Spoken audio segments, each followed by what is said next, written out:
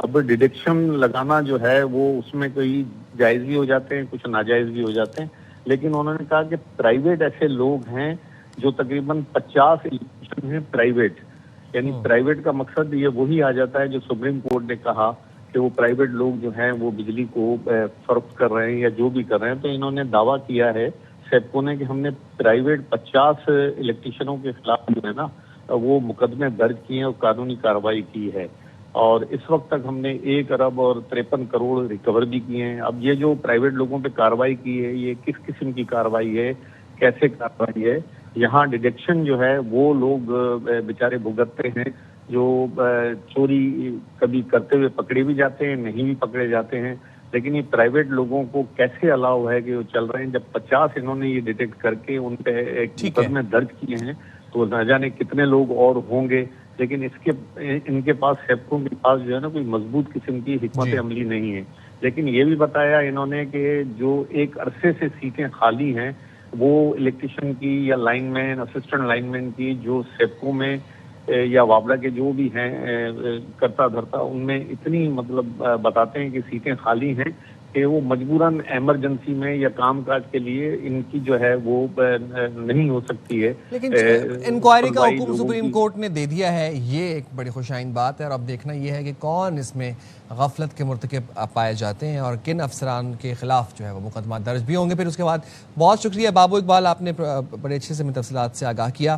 جناب ذرا آپ کو ایک راؤنڈ اپ دے دیتے ہیں, امریکہ اور ایران کی کیا سچویشن چل رہی ہے. اب امریکہ اور ایران کا جنگ بندی بحالی کا معاہدہ کب ہوگا, اس معاہدے پر مکمل عمل درآمد ہوگا یا یہ معاہدہ پہلے کی طرح ثابت ہوگا جس طرح سے ڈونلڈ ٹرمپ نے ہم دیکھا, اور ایم او یو ہوا, اس کے بعد پھر وہ ایم او یو ویک ہو گیا, ویک ہوتا ہوتا وہ پھر فریجائل ہو گیا, پھر وہ ختم ہی ہو گیا اور دوبارہ سے جنگ شروع ہو گئی. ساری دنیا کی نظریں امریکہ اور ایران پر ہیں. صدر ٹرمپ کا ذکر میں نے اس لیے کیا کیونکہ ان کے بیانات کبھی کبھار بھی نہیں بلکہ موسٹ آف دا ٹائمز ہمیں بھی سمجھ میں نہیں آتے. اب وہ یہ کہتے ہیں کہ بات چیت مثبت انداز میں جا رہی ہے اور بہت جلد معاہدہ ہو جائے گا. ایران وعدے سے پیچھے ہٹا تو سخت ترین نتائج بھگتنا پڑیں گے. امید ہے نوبت وہاں تک نہیں پہنچے گی, لیکن مذاکرات ناکام ہوئے تو ایران کو بھرپور فوجی کارروائی کا سامنا کرنا پڑے گا. آپ کو یہ بھی بتا دیں کہ عالمی میڈیا نے دعویٰ کیا ہے کہ آبنائے ہرمز پر آج معاہدے کا امکان ہے. الجزیرہ کے مطابق ایران عمان مذاکرات میں صرف 1 یا 2 نکات پر معاملہ طے ہونا باقی ہے. اہم گزرگاہ کھولنے یا بند کرنے کا انحصار امریکی اقدامات پر ہوگا, اور امریکی ویب سائٹ ایکزیوس نے یہ لکھا ہے کہ امریکہ, ایران اور عمان کے درمیان آبنائے ہرمز پر عبوری معاہدہ آج متوقع ہے. تو آج کوئی بڑی خبر آ سکتی ہے اور ہم دعا گو ہیں کہ امن سے ریلیٹڈ ہی یہ کوئی خبر ہو, اور اس خبر میں ہم یہ بات آپ کو بتا رہے ہوں کہ دیر پا امن کا حصول اب بہت نزدیک ہے اور یہ جو جنگ ہے اس کی بادل چھٹ چکے ہیں. جناب بات کر لیں گے, ہمارے ساتھ اسی حوالے سے بات کرنے کے لیے موجود ہوں گے بریگیڈیئر ریٹائرڈ وقار حسن خان صاحب. بہت شکریہ وقار صاحب. سر, آج ایران امریکہ جنگ بندی معاہدہ متوقع ہے. جاننا میں آپ سے یہ چاہ رہا ہوں کہ واٹ میکس دس معاہدہ ڈفرینٹ, اس میں نیو کیا ہونے جا رہا ہے, اور ہم کن نکات کے اوپر یہ کہہ سکتے ہیں کہ جناب پچھلے معاہدے سے یہ معاہدہ زیادہ مضبوط ہوگا اور اس کے اوپر سٹک کریں گے دونوں فریق. جی thank you Sain for taking me. بسم اللہ الرحمن الرحیم. آئی تھنک جو اس لڑائی کو وپ لیش وار بھی کہا جا رہا ہے, بیکاز اس کے اندر آپ دیکھیں کہ ایک ہاسٹیلیٹیز بریک آؤٹ ہوتی ہیں, لڑائی ہوتی ہے, پھر خاموشی, اور پھر پیس کی طرف, پھر دوبارہ ایک سائیکل شروع ہو جاتا ہے.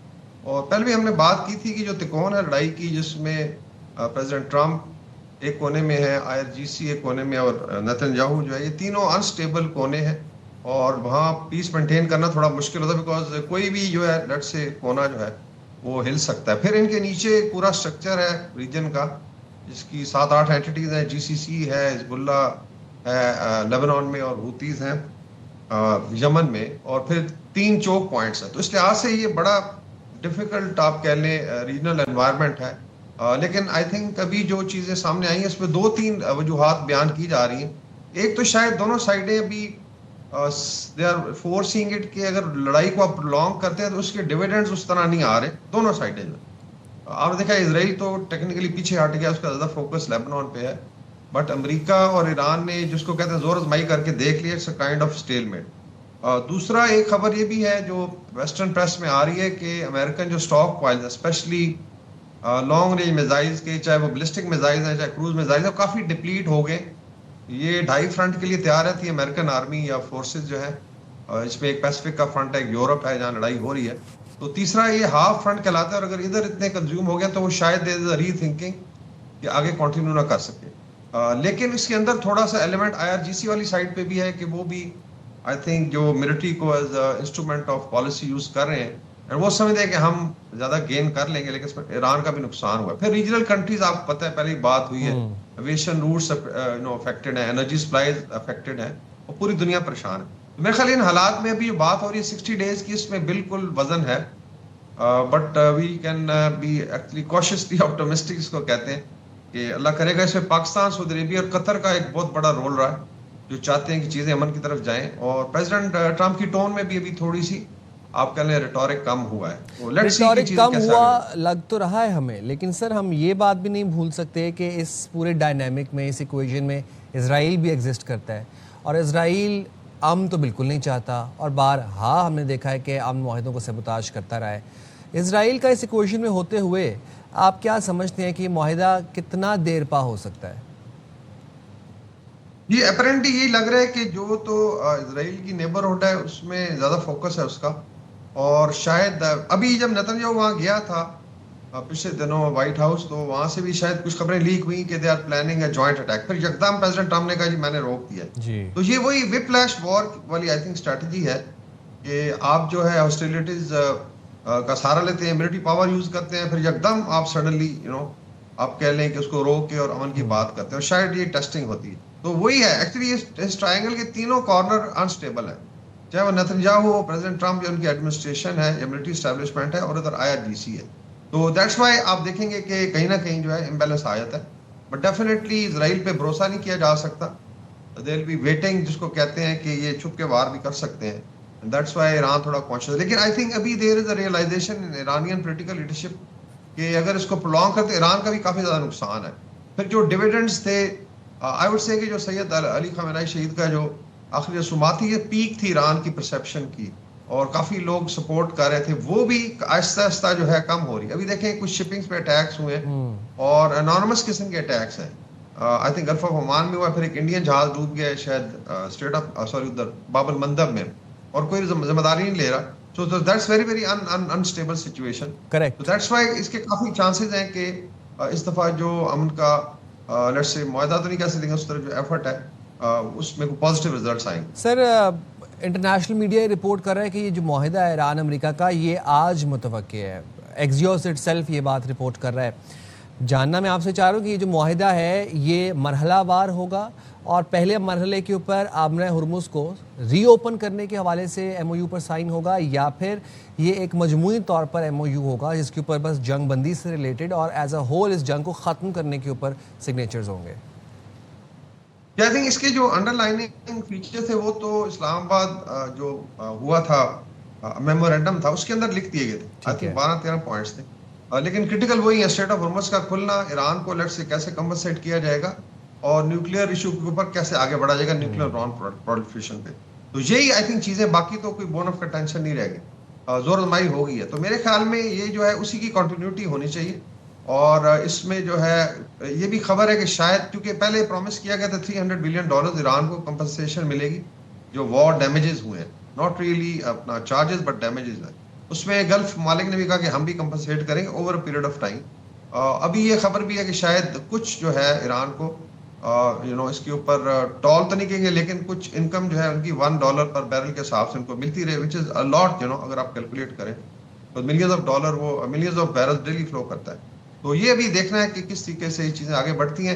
لیکن کرٹیکل کردار 3 ہی ممالک کا اس میں نظر آ رہا ہے، پاکستان ہے، سعودی عربیہ ہے اور قطر ہے. اس کے پیچھے پھر بیک اپ ہے مڈل ایسٹرن پاورز ہے، مصر ہے، ترکیہ ہے، چائنیز ہیں ہمارے دوست، and I am sure even UAE.